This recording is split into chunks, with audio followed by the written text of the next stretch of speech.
Olá pessoal, sejam todos bem-vindos ao canal do Quaresma, mais vídeo aqui sobre direito do consumidor, hoje para falar com vocês sobre contratos de adesão. Você já sabe, nós estamos tratando do tema direito contratual, a parte geral dos contratos e a teoria dos contratos nas relações de consumo. Hoje eu vou falar de contrato de adesão contigo, algo que está muito presente no nosso dia a dia. Antes, porém, eu quero te convidar uma vez mais para fazer a sua inscrição no canal, ativar o sininho, receber as notificações e ficar bem informado sobre direito do consumidor.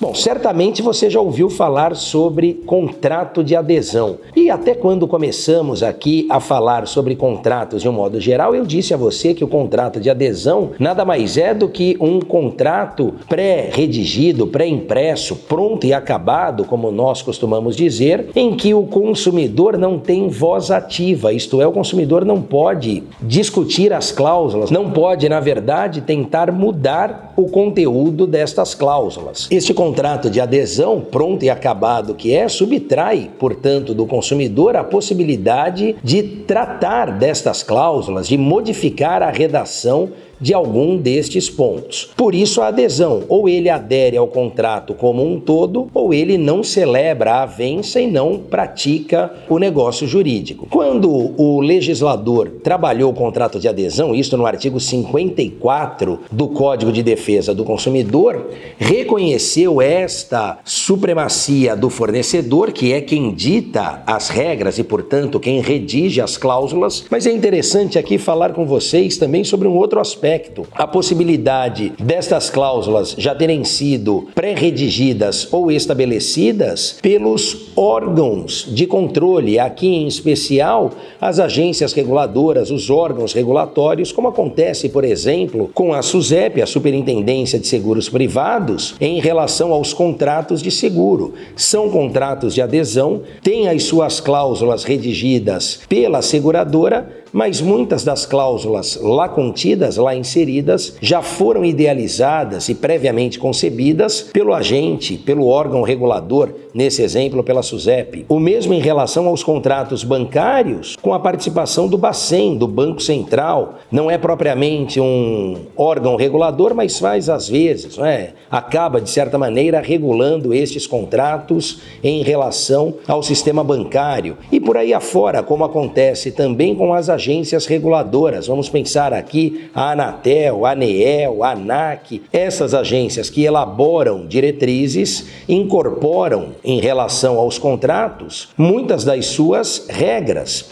E diferentemente do que acontece em outras legislações e mais ainda em outras doutrinas, como por exemplo a francesa, aqui não há necessidade dessa dupla verificação ou dessa adesão às regras contidas pelos reguladores e às regras contidas pelos fornecedores. Qualquer uma delas, ou tanto faz qualquer delas, acaba vinculando o consumidor, fazendo com que o consumidor, portanto, ao aderir a este contrato, acabe cumprindo as regras impostas pelos reguladores, as regras impostas pelos fornecedores. Mas para sintetizar e finalizar esta primeira parte, nós temos nos contratos de adesão a supremacia do fornecedor e a redação, elaboração das cláusulas contratuais por parte deste fornecedor. O consumidor adere ao contrato, pronto e acabado, se assim entender conveniente. Bom, e quais são as características do contrato de adesão? Agora que você já sabe o que é um contrato de adesão e tem, portanto, a possibilidade de reconhecê-lo, quais são as características que permeiam um contrato de adesão? O artigo 54 do Código, no seu caput, traz justamente estas características. Vamos falar e detalhar cada uma delas. Primeira característica e a mais clara de todas, a não participação do consumidor na elaboração do contrato. Eu falei para você há pouco, o consumidor não participa do contrato, não elabora as suas cláusulas e menos ainda tem possibilidade de discutir, isto é, de estabelecer alguma redação diferenciada por algum ponto em relação a alguma cláusula deste contrato. Primeira característica do contrato de adesão é, portanto, a não participação do consumidor nos seus termos. A segunda característica é a possibilidade possibilidade de inserção de cláusula neste contrato de adesão. Como assim?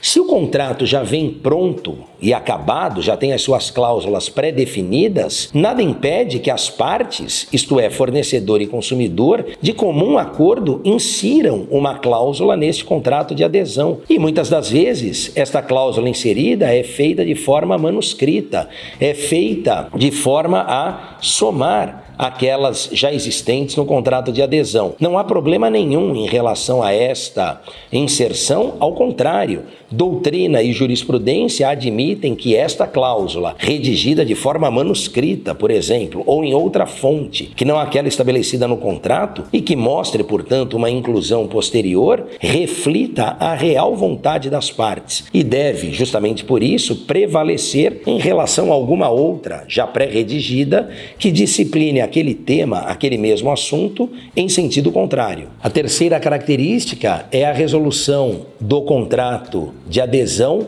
através de escolha do consumidor. Você já sabe que a cláusula resolutiva expressa é aquela que põe fim ao contrato. E o parágrafo 2º do artigo 54 do Código reconhece essa possibilidade, desde que, no entanto, esta escolha fique a cargo do consumidor.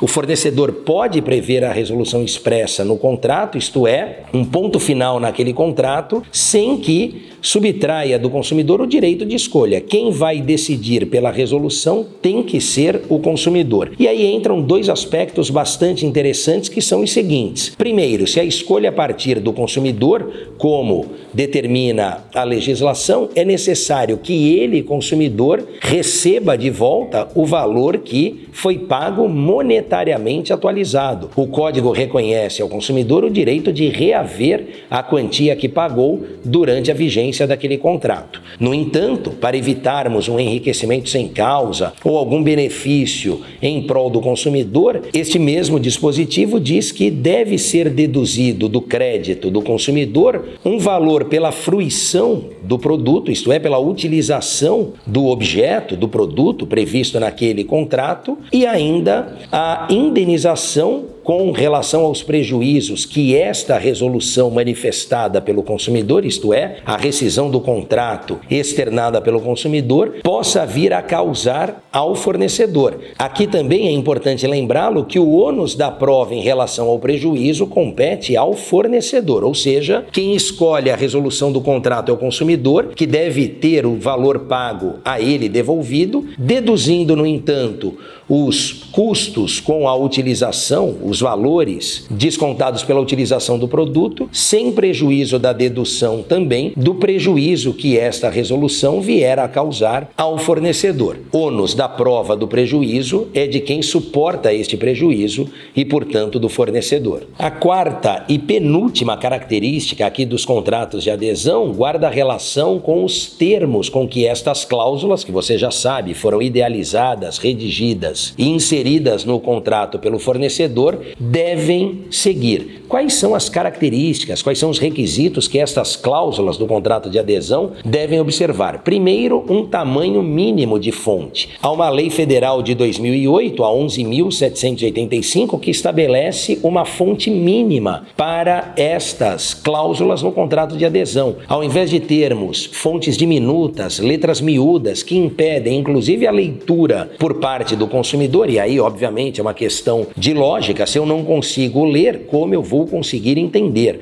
Às vezes, lendo, o consumidor já não entende. Imagina quando esse consumidor, pela fonte utilizada, fica impossibilitado, impedido de fazer esta leitura. Então, o Código em 2008 foi alterado para garantir o mínimo, ou para garantir o básico, que é propiciar uma fonte, um tamanho de fonte para estas cláusulas, para as letras utilizadas nestas cláusulas, que seja a fonte 12. Além disso, ainda em relação a estas cláusulas, é importante que os seus dizeres, que a sua linguagem seja acessível ao consumidor. Não adianta eu garantir um tamanho mínimo de fonte, portanto, a leitura da cláusula por parte do consumidor, se ela contiver termos estritamente técnicos, se ela for redigida com vistas a dificultar a compreensão, a assimilação por parte do consumidor. Nada disto surtiria efeito e, portanto, alcançaria alcançaria o objetivo desta característica inserida no contrato de consumo. E por fim, há uma outra característica muito importante, mas esta eu quero trabalhar em uma aula própria aqui, em um vídeo próprio contigo no canal, que é o da limitação das cláusulas, do alcance destas cláusulas, e aí trazendo uma série de exemplos de casos práticos, inclusive, que a jurisprudência já teve oportunidade de se posicionar. Você não perde o nosso próximo vídeo, terminando características aqui em relação ao contrato de adesão, para falarmos desta limitação em relação à cobertura. Eu conto contigo, um grande abraço e até lá.